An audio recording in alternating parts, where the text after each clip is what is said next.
stand up rather than sitting down. So good morning, everybody. I'm going to do this in English, okay? So it's good practice for you guys.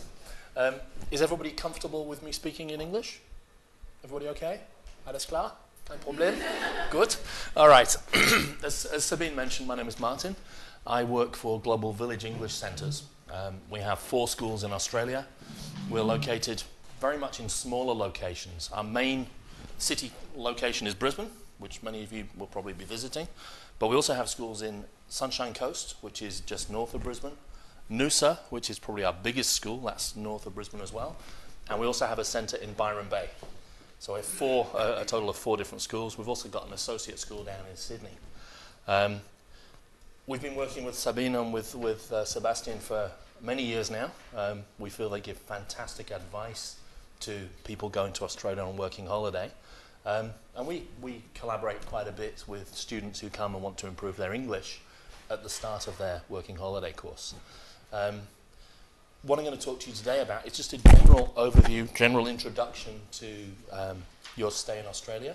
From an Australian perspective, we've tried to focus on locations where our students want to go. It's not always the best thing in the world to go to a big city to study English because you get stuck with lots of other international students. In a smaller town, you have an opportunity to meet local people, to improve your English much more rapidly. So it's generally a good way to start. Quite a lot of our students who come to us are on working holidays, and they decide to make an investment in their first part of their stay in improving their English. Most of you already will speak pretty good English, I imagine. You're all understanding what I'm saying and smiling in the right places, so it tells me that you're doing okay. However, when you arrive in Australia, one of the first things that you're going to realise is that there is quite a different accent, and it's going to take you a little time just to acclimatise and get used to a new environment. It is very different to Europe, very different indeed. As Sabine mentioned, I'm actually English, and when I moved to Australia, I had massive culture shock because things work at a different pace. The lifestyle is very different, very relaxed. Expectations are different. You know, in Europe, you do something and it happens quickly. In Australia, it's like, yeah, might happen, might not.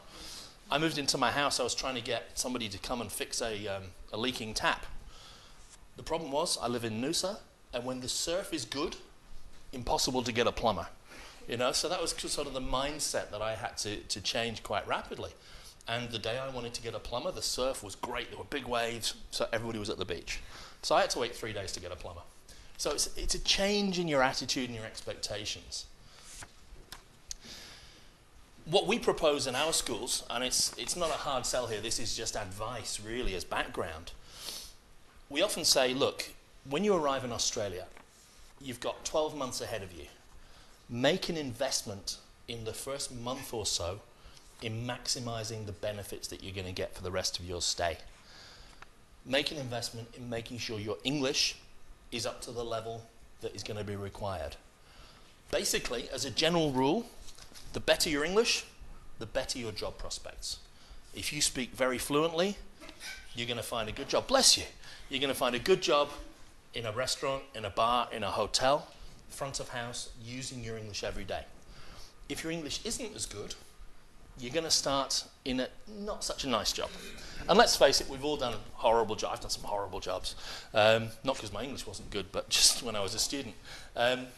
Really, if you've got a lower level of English, you're realistically going to be looking at cleaning work, maybe in a hotel or a resort, possibly washing dishes in a restaurant.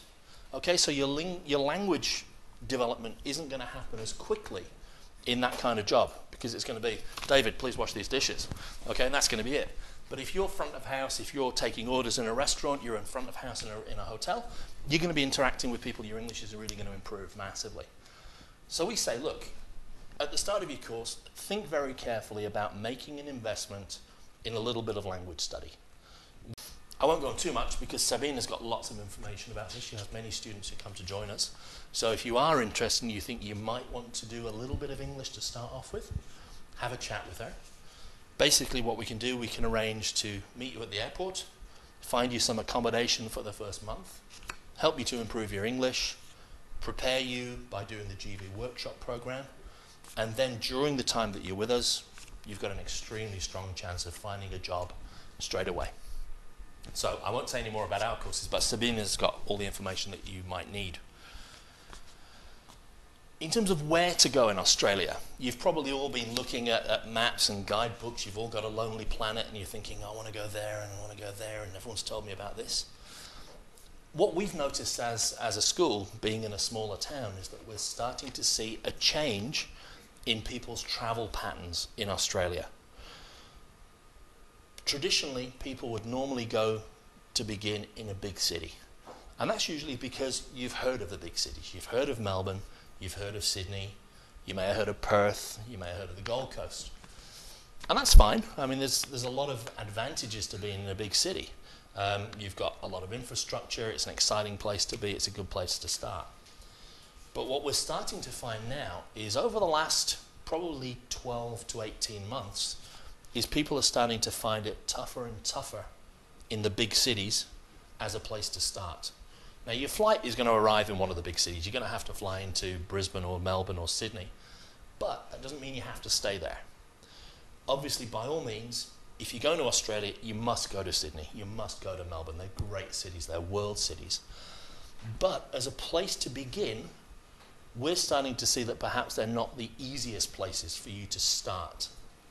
So what we're saying is, well, okay, how about when you arrive, getting on the bus, getting on the train, and heading out of the big cities for your first month or two, just so you can get acclimatized, get accustomed to the Australian way of life in a smaller town.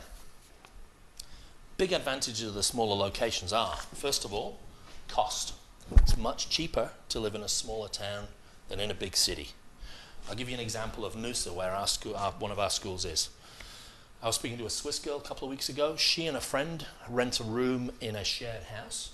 They share the room, the two of them, so they don't mind sharing, and they're paying $50 each per week, just as rent. That's pretty cheap, and it's not a bad house. I know where the house is. It's in a nice street, really good. So if you don't mind sharing with a friend, you can get a room for $100 between you. Compare that to, let's say, Sydney, where minimum for a not very nice room in a not very nice house in a not very nice area, you're going to pay 150, 200 perhaps, probably nearer to 200.